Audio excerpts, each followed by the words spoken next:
আজকের ওয়েদারটা ঘুমানোর জন্য পারফেক্ট একটা ওয়েদার। হোয়াট এভার, আমার কিছু করার নেই। সো হাই এভরিওয়ান, কি অবস্থা সবার? আশা করছি সবাই খুব ভালো আছে। Welcome to my mini vlog. আজকে দুপুরবেলা রেডি হয়ে আমি বের হয়ে যাই জিমের উদ্দেশ্যে। এখানে আমি একটু চুইংগাম খাচ্ছিলাম, দেখতে অকওয়ার্ড লাগছিল। বাহিরে যারা দেখছিল সবাই ভেবে হাসছিল। Whatever, I don't care. আমি রিক্সায় স্ন্যাপ নিতে নিতে চলে গেলাম আমার জিমের সামনে। ও, এখানে মিষ্টান্ন ভাণ্ডার ছিল।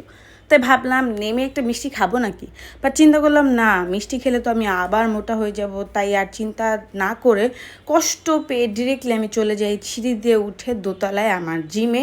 তো এখানে আমি জিমে ঢোকার সময় আমার খুব খারাপই লাগছে, ইস একটা মিষ্টি খেতে পারলে ভালোই লাগতো।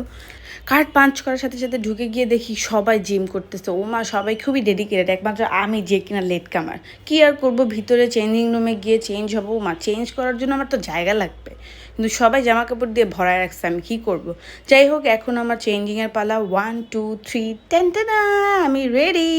এখন আমি জুতাটা পরবো, জুতা পরে জিম স্টার্ট করব। প্রথমে আমি করবো জুম্বা ডান্স, এরপরে বাকি যা করার করবো।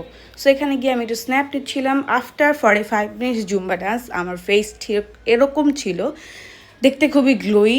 অ্যান্ড আমার কাছে ভালোই লাগে যখন আমি জুম্বা করার পর আমার ফেসটা এরকম লাল টমেটোর মতো হয়ে যায়। যাই হোক, জিম করা শেষ করে হয়ে আমি গাউসিয়াতে একটু খাওয়া দাওয়া করলাম। খাওয়া দাওয়া শেষ করে ডিরেক্ট আরেকটা রিক্সা নিয়ে বাসার দিকে চলে যাচ্ছি। আমার অনেক ক্লান্তও লাগছে। অ্যান্ড গেস হোয়াট, বাসায় আসার পর লিটারেলি আমি 3 থেকে 4 ঘন্টা ঘুমাই। আর এখন বাজে 10টা, যখন কিনা আমি ঘুম থেকে